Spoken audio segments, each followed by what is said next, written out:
Assalamualaikum warahmatullahi wabarakatuh. Apa kabar sahabat tani?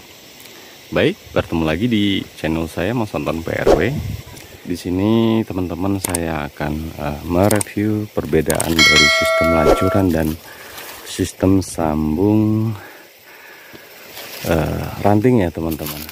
Karena kebetulan untuk saat ini ya, Indonesia sedang digencarkan dengan sistem pola Brazil dan Vietnam ya teman-teman ya. Sedangkan Indonesia menggunakan sistem tradisional sambung stek ya teman-teman ya. Jadi disinilah kita bisa melihat ya teman-teman, bisa mengamati kondisi buah yang di kebun saya ini bertepatan di MDPL 900-an ya teman-teman. Kondisi buahnya yang bukan tidak saya bersyukur ya, belum maksimal, boleh saya nyatakan seperti itu. Dan kebetulan sistem lancuran tepat berada di bawah kebun saya ini ya teman-teman. Baik, kita jalan ya. Nanti akan saya jelaskan apa perbedaan lancuran dan sistem kita Indonesia ya teman-teman ya.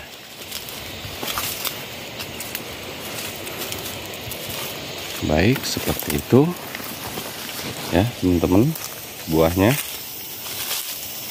Ini kebun saya yang berada di jauh dari desa ya teman-teman. Untuk jarak tempuh perjalanan kebun saya ini kisaran 2 jam untuk perjalanan bermotor ya teman-teman ya. Seperti itu. Dan mari kita lihat kondisi lancuran ya teman-teman. Ini pembatas ya, ini junjungan kalau kata kami di sini. Ini pembatas kebun ya, batas kebun antara milik saya dan milik masih teman ya teman-teman. Inilah kondisi lancurannya teman-teman.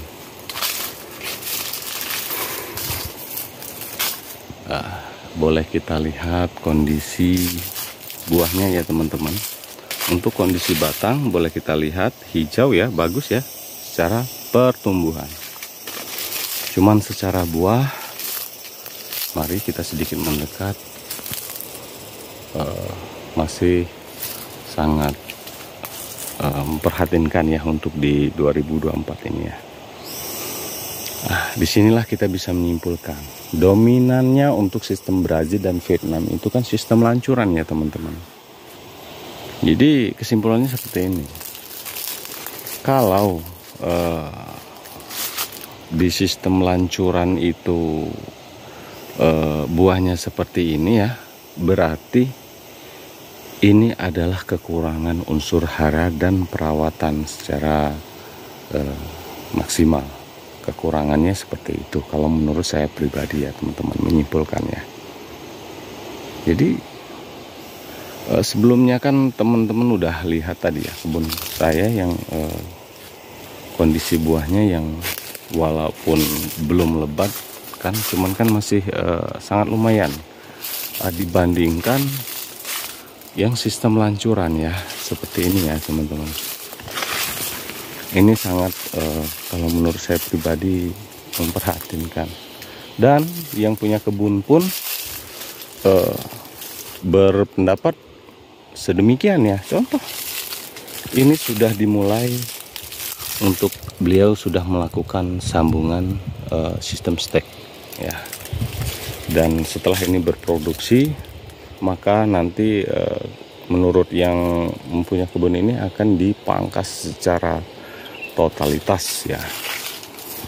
Untuk luas kebun ini sangat luas ya. Kebun ini untuk ukuran Indonesia kisaran 4 hektar. Untuk batang sekitar 11.000 ya teman-teman ya. Tapi hasilnya sangat di luar dari keinginan kita ya teman-teman. Ini data terbesar yang menurut kemarin saya ngobrol-ngobrol sama yang punya kebun ya, cuman di angka 7-6 ton saja. Maka saat ini umur kebun ini udah lebih dari 25 tahun. Begitu teman-teman. Jadi kondisi buahnya ya seperti inilah. Makanya kami kebanyakan Indonesia itu ya, khususnya lebih suka dengan sistem sambung ranting ya teman-teman. Di sini memang sedikit ada perbedaan teman-teman ya. Untuk kita Indonesia itu untuk sistem pemanenan itu kan masih kebanyakan manual. Maka saya nyatakan untuk sistem sambung ranting seperti ini sangat rekomendasi kalau kita masih melakukan pemanenan secara manual ya teman-teman. Lain hal dengan sistem Brazil dan Vietnam. Begitu teman-teman. Jadi untuk perbedaan sistem lancuran dengan sistem punggem itu sebetulnya kalau di perawatan batang itu mudah sistem lancuran ya teman-teman. Tapi secara pemanenan itu lebih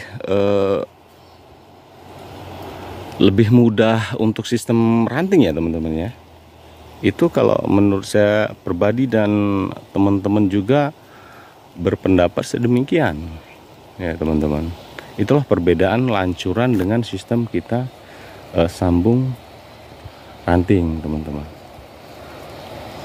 Begitu, hanya itu yang perbedaannya. Untuk secara buah, kalau kita bisa merawat pemupukan yang benar, itu nggak kalah dengan sistem lancurannya teman-teman. Cuman sekedar ada sedikit pola-pola yang memang harus untuk sistem lancuran harus kita pelajari ya. Dari yang saya bahas di video-video saya di channel saya ya teman-teman. Untuk sistem sambung stek itu harus memerlukan penyimpanan bahan ya, penempatan penyimpanan bahan, manajemen antara B1 dengan B2.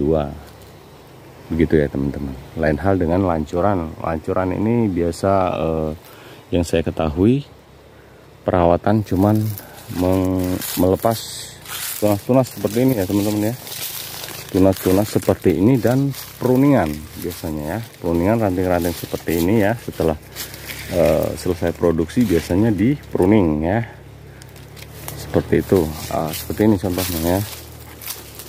Ini ya teman-teman ya, sudah di pruning dan sisahkan untuk produksi lanjutan. Seperti itu teman-teman ya.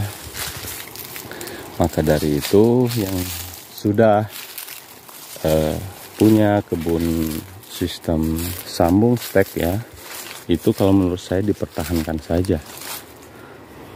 Nah ya, dipertahankan, kita rawat lagi secara maksimal. Kalau memang angkanya produksinya itu masih rendah ya harus kita lebih giat belajar lagi ya teman-teman, dari sistem penyimpanan bahan dan penempatan bahan, juga pemupukan. Begitu ya teman-teman ya.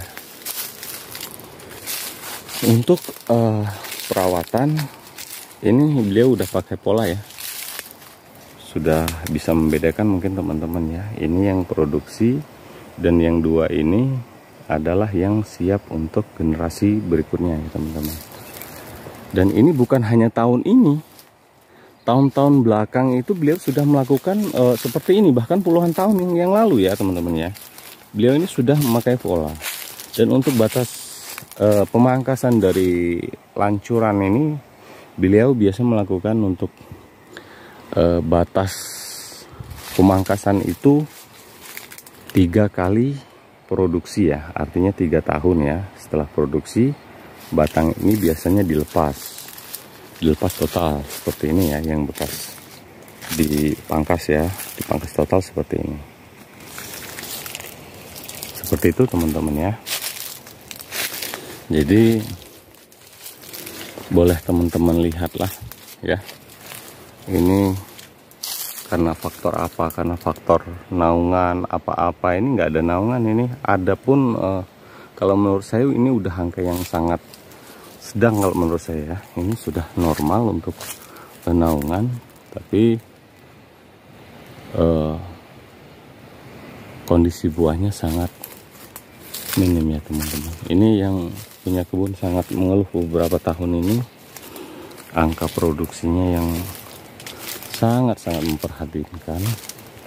Dan lain hal dengan kebun saya yang di atas ini ya teman-teman. Dan untuk sistem perawatan itu sama dengan beliau ini ya teman-teman. Untuk angka pemupukan itu masih imbang-imbang saja dengan beliau ini ya teman-teman ya. Saya melakukan pemupukan itu 20% sampai 30% saja dari angka 100% ya teman-teman. Artinya kan masih jauh itu ya teman-teman. Sedangkan kita untuk mencapai hasil yang maksimal itu harus minimal di angka 50% dari angka 100. Itu untuk sistem pemupukannya teman-teman. Maka tujuan saya studi banding untuk sistem lancuran dan sistem punggem ya teman-teman. Bukannya saya bertolak belakang dengan sistem lancuran ataupun meracuni mindset teman yang saat ini akan melakukan sistem Brazil. Boleh, bagus, sistem Brazil itu bagus loh.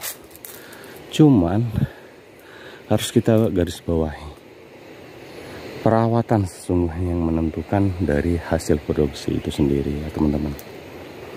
Mau pola apapun, kalau kita tekuni, kita rawat dengan sungguh-sungguh, makanya hasilnya juga akan maksimal teman-teman. Oke, mungkin sebatas ini kemampuan saya untuk studi banding, mengedukasi dan inspirasi buat teman-teman ya. Semoga bermanfaat untuk motivasi kita bersama. Nah, silakan di subscribe yang bagi yang belum subscribe ya. Dan yang sudah subscribe, terima kasih, Anda sangat luar biasa. Nuhun, terima kasih. Saya akhiri. Assalamualaikum warahmatullahi wabarakatuh.